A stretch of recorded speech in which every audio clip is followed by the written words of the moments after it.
Okay, now, I'm no expert, none of us are, but we did learn our way through this, okay?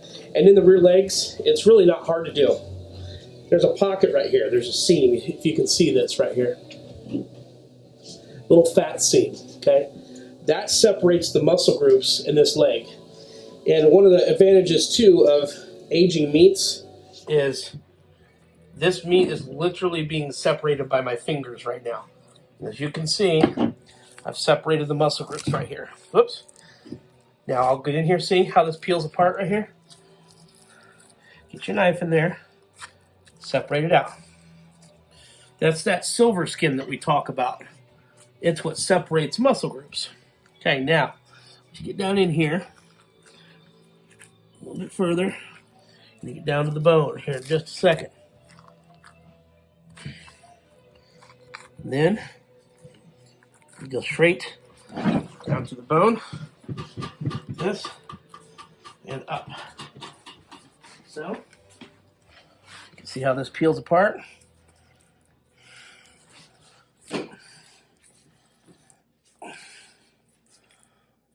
Let the weight of the meat do most of the work for you. Stay close to this bone right here, all the way through, up, and if I flip this around, you'll see this is the hip bone right here.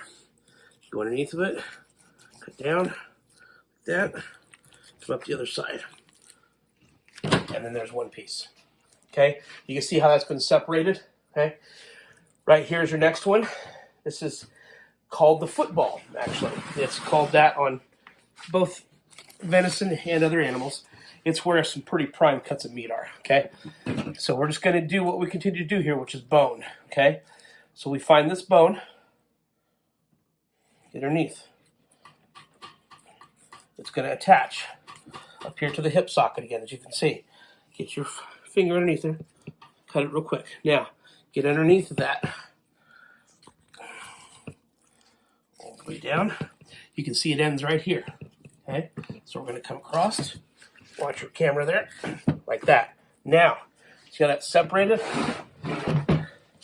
Here comes the little tricky part. Gotta cut along the bone. Yep.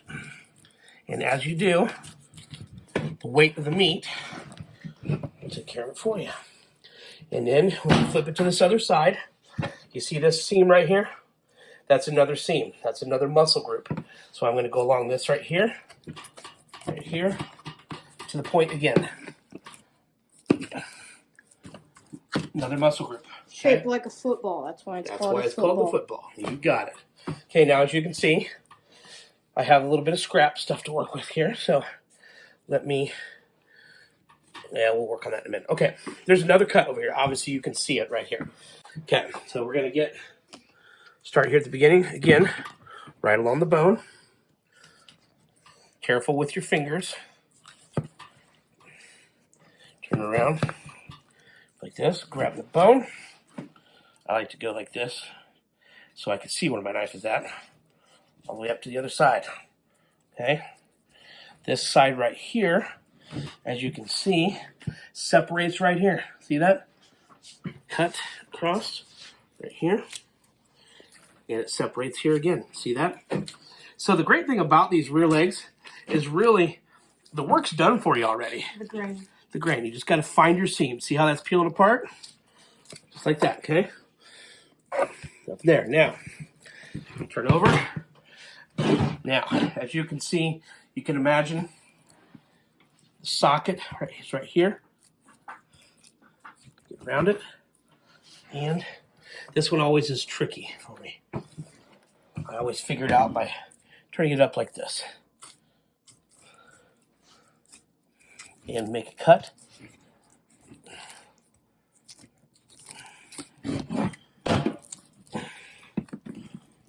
Underneath the scapula, which is right here.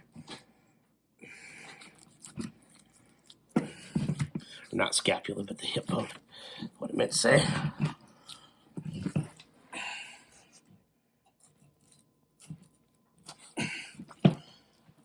There it is. Goes up. Now, of course, I will finish scrapping this out in a minute, but there's your 3 main muscle groups right there. Okay.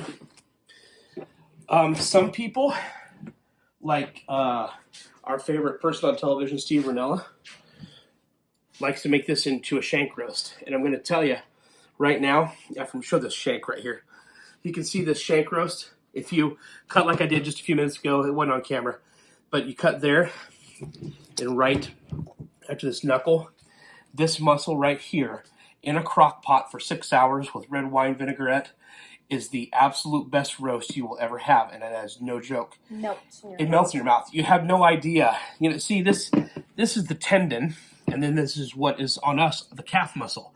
It should be the toughest part, right? In a crock pot, it is not. I had no belief in that until Corey last year. A couple of his deer, he cut shank roasts, and he made some for us one time when he come down, and it made a believer out of me. It is simply the most delicious roast you'll ever have. Right here's the socket, as you can see. You can choose what you want to do with that. Twist it off. You can twist it off, just like this. Ball and socket. Sometimes it can be a little difficult. And there we go. Okay, so this will be burger scrap I'm working with. And then these 3 right here, we're going to work on cuts with these guys, okay? Hey, sorry about that. We're back. Okay, so what we're working with now is I have a pile over here for Ephraim. We're working on the rear legs, like I said, and we're a steak and burger family. I know I keep saying that, but so this is a nice hefty chunk of meat. And honestly, a person could take this, kind of square it up a little bit, clean it up, roll it up, tie it up, make a nice roast out of that. So let's not be fooled by the fact that there's some good meat here, but we like steaks. So what we're going to do now is just trim our meat up here, sure it's good and clean. Get the silver skin and fats off of here. And we will cut into steaks. Okay, so I've cleaned it and squared it up, and there you have it. These will be just beautiful steaks all the way across here.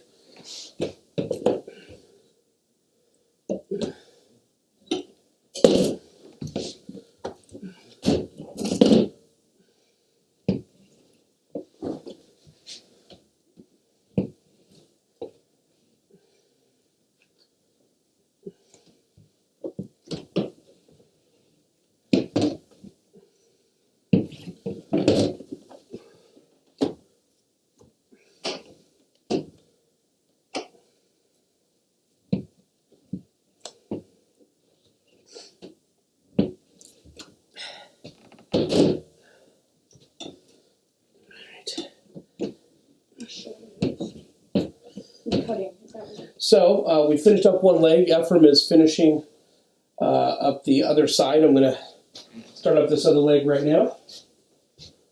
Actually, I think what we're going to do is probably pause for a short period. It is lunchtime, and we will come back in. There it goes. All right. Welcome back, everybody. Starting on the other hind leg. I'm going to hack this guy off of here real quick. Okay. Back we go. Man, look at the fat on this side. Look at that one. Wow.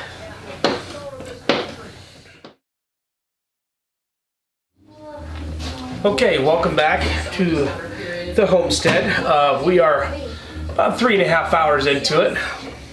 We're definitely feeling it. But I did want to cover another couple topics. We're still continuing on with the same philosophy, burger and steaks. We just finished up the second deer, and it's back straps. Ephraim's putting them in over there. Nice little medallions. But so the first deer didn't have the way the shot placement was. The neck meat wasn't that great. However, second deer, different story. Neck meat, you get long, neck strips just like this, okay? And you can make them into neck roast if you want to. You can clean them out real good, roll them up, tie them up, or we just turn it into burger, and it's actually some of the best burger on the deer. There is a little bit of tendon in it, And you do need to make sure and clean around the edges where initial cuts were made. Continue working on that while we're recording.